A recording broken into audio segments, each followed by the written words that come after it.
হুগলির চন্দননগরে এবার মানবিক রূপে দেখা গেল হুগলির সদ্য নির্বাচিত সাংসদ রচনা ব্যানার্জিকে। তিনি নিজে রক্তদান করলেন এবং বললেন, কলকাতায় বসে বুঝতে পারি রাতভর গাড়ি নিয়ে দৌড়ে রক্ত মেলে না। তৃণমূল সাংসদ বলছেন যে রক্তদান শিবিরের যে আয়োজন করা হয়েছে তা ভীষণ ভালো একটা প্রয়াস, কারণ আমরা জানি কোনো মানুষ অসুস্থ হলে আজকের দিনে রক্ত পাওয়াটা অসম্ভব একটা ব্যাপার। রবিবার তৃণমূলের আয়োজিত ওই শিবিরে উপস্থিত ছিলেন রাজ্যের মন্ত্রী তথা চন্দননগরের বিধায়ক ইন্দ্রনীল সেন, ছিলেন চন্দননগরের mayor Ram Chakraborty, deputy mayor Munna Agarwal. অভিনেত্রী সাংসদ রচনা তিনি রক্তদান করে জানান যে কলকাতা শহর থেকে সেখানে থেকে বুঝতে পেরেছেন যে চিকিৎসার প্রয়োজনে রক্ত পাওয়া কতটা কঠিন, তাই সবাইকে রক্তদানে উদ্বুদ্ধ করলেন তিনি। আমাদের সকল জনপ্রতিনিধিদের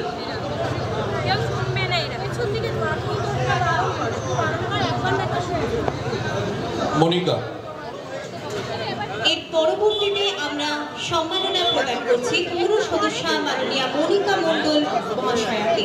এই দ্বিতীয় দিনের কর্মসূচিতে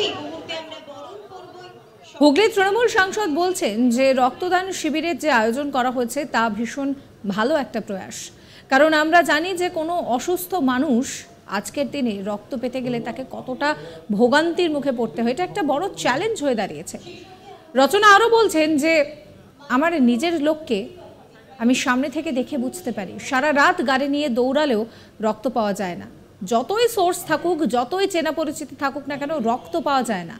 তাই বলবো রক্তদান শিবিরের আয়োজন করা ভীষণ প্রয়োজন, সাধারণ মানুষের জন্য ভীষণ দরকারি। রবিবার রচনা আরও বলেন যে চন্দননগরের জন্য কিছু করতে আমি সব সময় মুখিয়ে থাকব।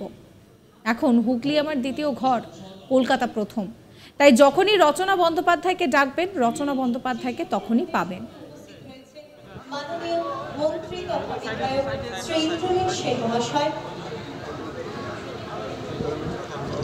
আমি মাননীয় মহানাগরিক কি বলছেন রচনা বন্দ্যোপাধ্যায়, শোনাবো আপনাদের। সবাইকে সুপ্রভাত। আজকে সকালের দিন খুব ভালো শুরু হয়েছে আপনাদের এখানে। এর আগে অনেকবার এসেছি চন্দননগরে, কিন্তু সাংসদ হওয়ার পরে আজকে এই প্রথমবার এখানে আসলাম এবং একটি এত সুন্দর কাজে আসলাম। সব থেকে বড় কথা, কৃতি ছাত্রছাত্রীদের সম্বর্ধনা দেওয়া হচ্ছে এবং তার মধ্যে 9 জন আমাদের এখানে চন্দননগর থেকে কজন হয়েছে? হ্যাঁ, সেটাই বলছি, 9 জন মেয়েরা এগিয়ে রয়েছে। এটার জন্য একটা জোরে হাততালি পাওয়া উচিত। Very good. যে স্নেহা যে প্রথম হয়েছে সে আমাদের চন্দননগরের থেকে বিলং করে, সেই জন্য স্নেহার জন্য আমার অনেক শুভেচ্ছা, অনেক অনেক ভালোবাসা। এবং আমি আপনাদের কাছে আজকে এখানে আসতে পেরেছি রক্তদান শিবিরে, সেই জন্য আমি ভীষণ খুশি এবং গর্ব অনুভব করছি। আজকে ইন্দ্রনীলদা আছেন আপনাদের সাথে, আমাদের মন্ত্রী তথা আমাদের এমএলএ, এবং আমাদের সাথে আমাদের মেয়র সাহেব আছেন, অমিতদা আছেন, মুন্না ভাই আছেন। এখন আমি আপনাদের কাছে রয়েছি।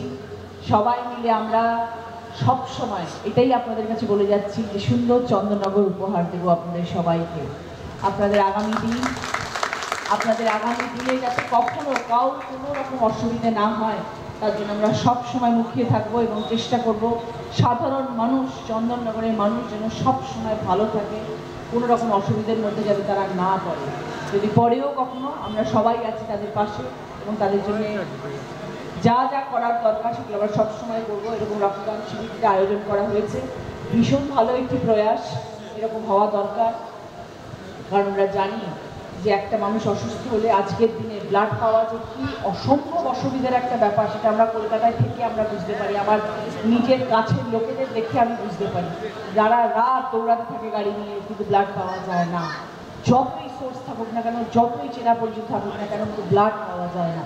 তো সেই জন্য এরকম ধরনের রক্তদান শিবিরের আয়োজন করা ভীষণ প্রয়োজন, সাধারণ মানুষের পাশে দাঁড়ানোর জন্য ভীষণ প্রয়োজন। আজকে আমি আপনাদের এখানে আসতে পেরে ভীষণ খুশি হয়েছি এবং আগামী দিনেও যখন প্রয়োজন মনে হবে, যখন মনে হবে যে রচনা দিকে দরকার, আমি সবসময় আসতে প্রস্তুত আপনাদের পাশে, আপনাদের সাথে থাকবো। হুগলি এখন আমার দ্বিতীয় ঘর, প্রথম ঘর কলকাতা হলে দ্বিতীয় আমার ঘর হচ্ছে হুগলি। তাই আপনাদের পাশে থাকাটা আমার দায়িত্ব এবং আমার কর্তব্যের মধ্যে পড়ে। ভালো লাগলো আপনাদের সকলের সামনে এসে। ধন্যবাদ আপনাদের সবাইকে, এবং আগামী দিনে আবার আপনাদের সকলের সাথে দেখা হবে। ধন্যবাদ সবাই। তৃণমূলের ওই অনুষ্ঠানে চন্দননগর শহরের কৃতী ছাত্রছাত্রীদের সংবর্ধনাও করা হয়েছে। আমি এবার রচনা বন্দ্যোপাধ্যায়কে গত তিনি সম্বোধিত করেছেন। আমি কাউন্সিলরদের বলবো যে মন্ত্রী মহাশয়কে আনতে হবে। স্যার আসুন স্যার, এসো, একটুখানি দরকার আছে, একটু লাইভ হচ্ছে, একটু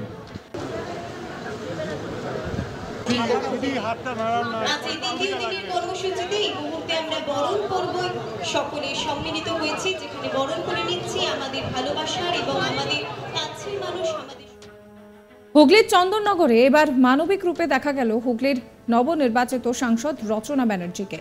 তিনি নিজে রক্তদান করলেন এবং বললেন যে কলকাতায় বসে বুঝতে পারি যে রাতভর গাড়ি নিয়ে দৌড়াদৌড়ি করলেও রক্ত মেলে না, সে যতই চেনা পরিচিতি থাক, সোর্স থাক, যাই হোক না কেন। তৃণমূল সাংসদ বলছেন যে রক্তদান শিবির যে আয়োজন করা হয়েছে তা ভীষণ ভালো একটা প্রয়াস, কারণ আমরা জানি যে কোনো মানুষ অসুস্থ হলে আজকের দিনে রক্ত পাওয়াটা প্রায় অসম্ভব ব্যাপার।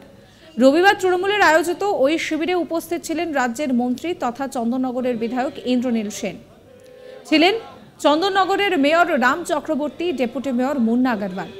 অভিনেত্রী সাংসদ রচনা রক্তদান করে জানান যে কলকাতা শহর থেকে সেখানে থেকে তিনি বুঝতে পারেন যে চিকিৎসার প্রয়োজনে রক্ত পাওয়া কতটা কঠিন, তাই সবাইকে রক্তদানে উদ্বুদ্ধ করেন তিনি।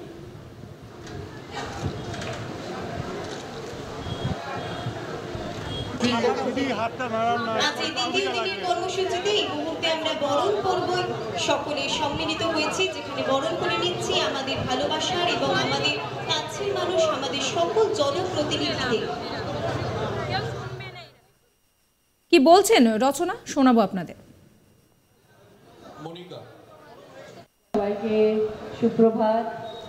আজকে সকালের দিন খুব ভালো শুরু হয়েছে আপনাদের এখানে। এর আগে অনেকবার এসেছি চন্দননগরে, কিন্তু সাংসদ হওয়ার পরে আজকে এই প্রথমবার এখানে আসলাম এবং একটি এত সুন্দর কাজে আসলাম। সব থেকে বড় কথা, কৃতী ছাত্রছাত্রীদের সম্বর্ধনা দেওয়া হচ্ছে এবং তার মধ্যে 9 জন আমাদের এখানে চন্দননগর থেকে কজন হয়েছে?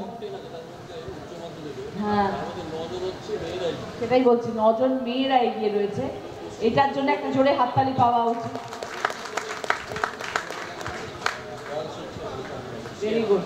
যে স্নেহা যে প্রথম হয়েছে, সে আমাদের চন্দননগরের থেকে বিলং করে, সেই জন্য স্নেহার জন্য আমার অনেক শুভেচ্ছা, অনেক অনেক ভালোবাসা। এবং আমি আপনাদের কাছে আজকে এখানে আসতে পেরেছি রক্তদান শিবিরে, সেই জন্য আমি ভীষণ খুশি এবং গর্ব অনুভব। সাবস্ক্রাইব করবেন আজ তাক বাংলার ইউটিউব চ্যানেলকে, ফলো করবেন হোয়াটসঅ্যাপ চ্যানেলও।